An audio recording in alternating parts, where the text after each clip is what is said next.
بسم اللہ الرحمن الرحیم۔ السلام علیکم۔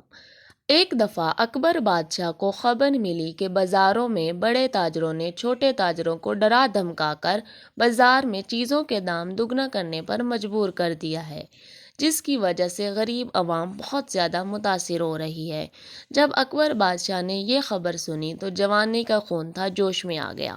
بادشاہ اپنے گھوڑے پر سوار ہوا اور اپنی منزل کی طرف روانہ ہو گیا۔ آپ کے قریبی وزیر بیربل نے اکبر بادشاہ سے روانگی کے بارے میں پوچھا، لیکن اس بار اکبر بادشاہ نے بیربل کو بھی اپنی منزل اور مقصد کے بارے میں نہیں بتایا اور تیز رفتار گھوڑے پر روانہ ہو گیا۔ بیربل حیران تھا کہ آخر اکبر بادشاہ ایک عام آدمی کے بھیس میں کیا کرنے نکلے ہیں۔ بیربل کو اکبر بادشاہ کے بارے میں ہر وقت فکر رہتی تھی، کیونکہ اکبر بادشاہ ایک نوجوان آدمی تھا اور کہیں دشمن آپ کو نقصان نہ پہنچائے، کیونکہ اکبر بادشاہ کو دشمن اپنی چالوں سے تو نقصان نہیں پہنچا سکتے تھے، لیکن اس کی جان کو ہر وقت خطرہ رہتا تھا۔ آپ کے دربار میں بہت سارے ایسے وزیر تھے جو بادشاہ کی حکمت عملی سے اتفاق نہیں رکھتے تھے۔ بادشاہ عام آدمی کی طرح بازار میں داخل ہوا اور ہر دکان پر ہر تاجر کے پاس گیا، حالات معلوم کیے۔ اکبر بادشاہ نے چند لمحات گزارنے کے بعد محسوس کیا کہ غریب آدمی اتنی مہنگی چیزیں کیسے خرید سکتا ہے۔ اگر میں خود ایک غریب آدمی کی جگہ ہوتا تو آج میرا کیا حال ہوتا۔ جاسوسوں کی خبر کے مطابق بڑے تاجر چھوٹے چھوٹے تاجروں کو دھمکا کر مہنگائی آسمان پر لے گئے ہیں۔ اکبر بادشاہ نے ساری چیزیں نوٹ کیں اور واپس محل کی طرف جانے لگا۔ تو اکبر بادشاہ کی نظر ایک دکاندار پر پڑی جس کے پاس گاہکوں کا کافی زیادہ رش تھا۔ اکبر بادشاہ نے ہجوم کو دیکھا تو اس دکاندار کے پاس گیا اور ایک گاہک سے پوچھا، بھائی، باقی دکانداروں کی نسبت یہاں اتنا زیادہ رش کیوں لگا ہوا ہے؟ اکبر بادشاہ کو جو بات معلوم ہوئی وہ اکبر بادشاہ کے لیے بڑی حیرانی کی بات تھی کہ وہ تاجر جو چیز 10 سونے کے سکے کی تھی وہ 5 سونے کے سکوں میں دے رہا تھا، اور جو چیز 6 سونے کے سکے کی تھی وہ 3 سکوں میں دے رہا تھا، اور اگر کوئی اس غریب کے پاس آتا تو مفت میں بھی ان کو چیزیں دے رہا تھا۔ جب اس کے پاس سے رش ختم ہوا تو اکبر بادشاہ نے پوچھا، بھائی تاجر، یہ بتاؤ تم باقی دکانداروں کی نسبت اتنی سستی چیزیں کیوں بیچ رہے ہو؟ میں اور تم دونوں جانتے ہیں کہ تم اپنا نقصان کر رہے ہو۔ اکبر بادشاہ کی اس بات سے وہ تاجر مسکرانے لگا اور کہا، اے نوجوان، شاید تو اس بازار میں نئے ہو۔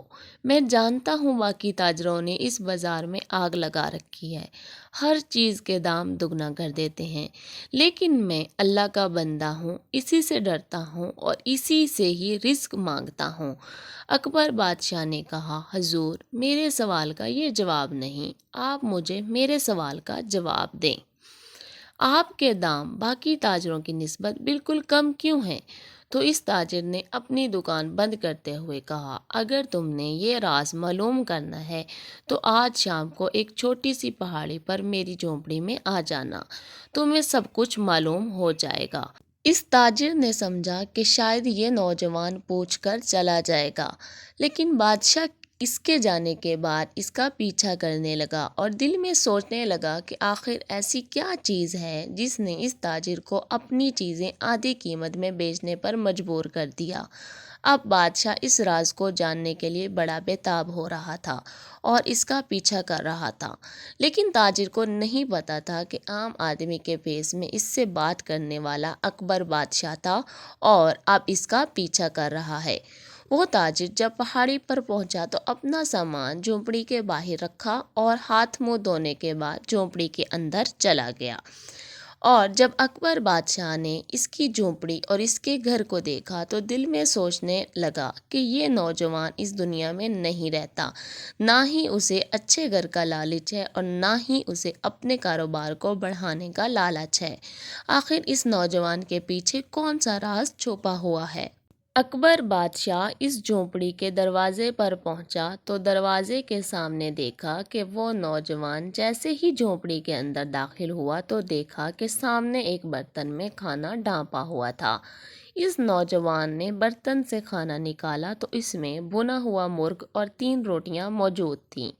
اس آدمی نے بڑے شوق سے وہ کھانا کھایا، خدا کا شکر ادا کیا، نوافل ادا کر کے باہر نکلنے لگا تو اتنے میں اکبر بادشاہ اس کے سامنے آیا اور کہا، بھائی، جب سے میں نے آپ کی باتیں سنی، آپ کی باتیں میرے دل کو جا لگیں اور میں اس راز سے پردہ اٹھانے کے لیے آیا ہوں۔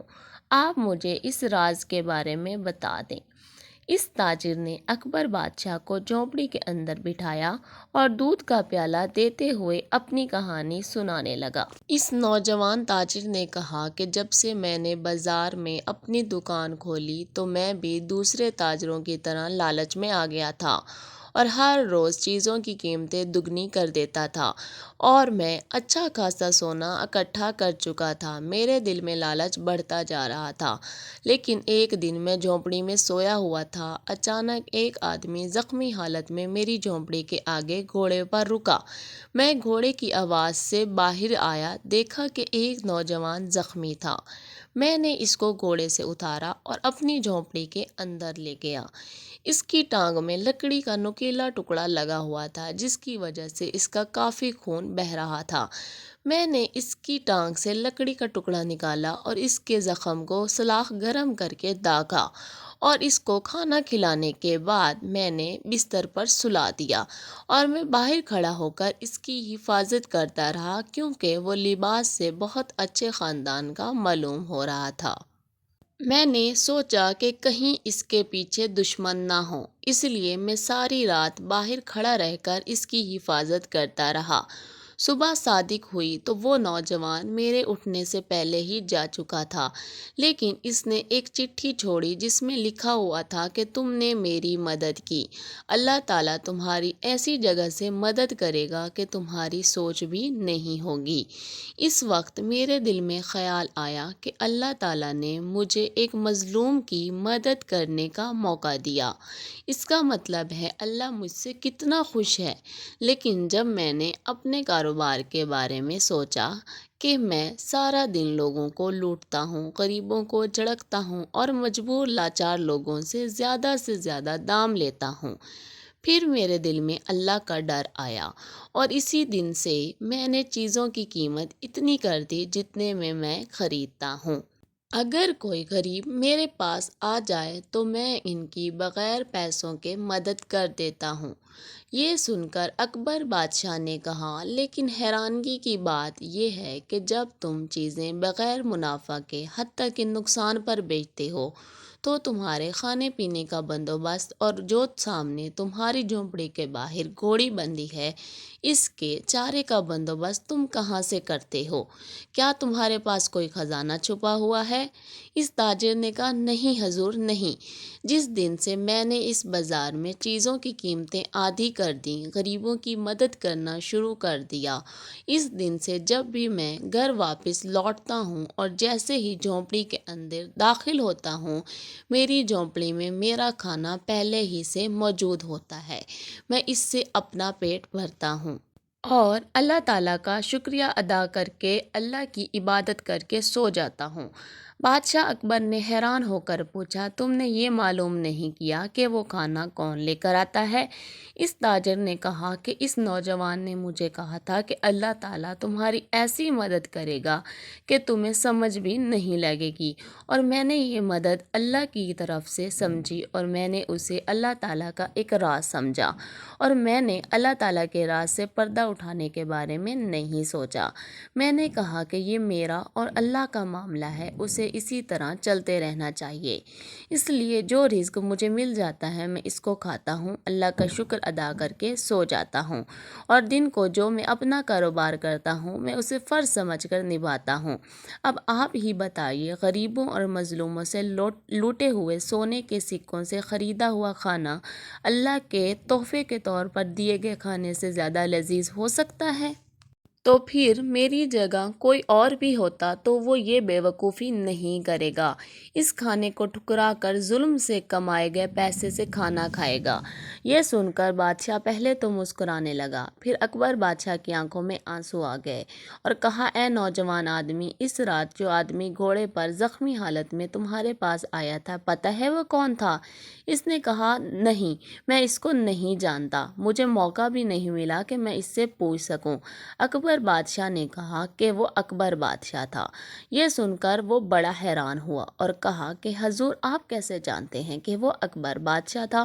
اتنے میں پھر اکبر بادشاہ نے اس سے سوال پوچھا کہ تمہیں معلوم ہے کہ تمہارے لیے کھانا کون بھجواتا ہے؟ پھر اس نوجوان نے کہا کہ مجھے نہیں پتا۔ تو اکبر بادشاہ نے کہا کہ وہ کھانا بھی اکبر بادشاہ تمہارے لیے بھجواتا ہے۔ وہ آدمی بڑا حیران ہو گیا اور کہا کہ دونوں باتیں تمہیں کیسے معلوم؟ اتنے میں اکبر بادشاہ نے اس سے کہا کہ یہ نوجوان جو تمہارے سامنے کھڑا ہے یہ بھی اکبر بادشاہ ہے۔ یہ سن کر وہ تاجر اسی وقت گھٹنوں کے بل اکبر بادشاہ کے سامنے گر گیا اور کہا کہ میں جتنا اللہ کا گنہگار آدمی ہوں اتنا ہی اللہ مجھ پر رحم کرتا جا رہا ہے۔ مجھ بدنصیب آدمی کے سامنے اکبر بادشاہ کھڑا ہے اور مجھے پتا بھی نہیں۔ اکبر بادشاہ نے اس کو اپنے ہاتھ کے سہارے سے کھڑا کیا اور کہا، جب تک تمہارے جیسے نوجوان میری سلطنت میں موجود ہیں میری رعایا کبھی بھوکی نہیں سوئے گی۔ تم اپنا فرض نبھاتے رہو، اکبر بادشاہ اپنا فرض نبھاتا رہے گا۔ اور کہتے ہیں کہ بعد میں اسی تاجر کی وجہ سے باقی بازار کے تاجروں نے مجبور ہو کر وہی مہنگی چیزیں آدھی قیمت پر بیچنے لگے۔ اس کے بعد اس بازار میں خوشحالی آ گئی اور جہاں لوگ اکبر بادشاہ کو بد دعائیں دیتے تھے وہی لوگ اکبر بادشاہ کو اٹھتے بیٹھتے دعائیں دینے لگے۔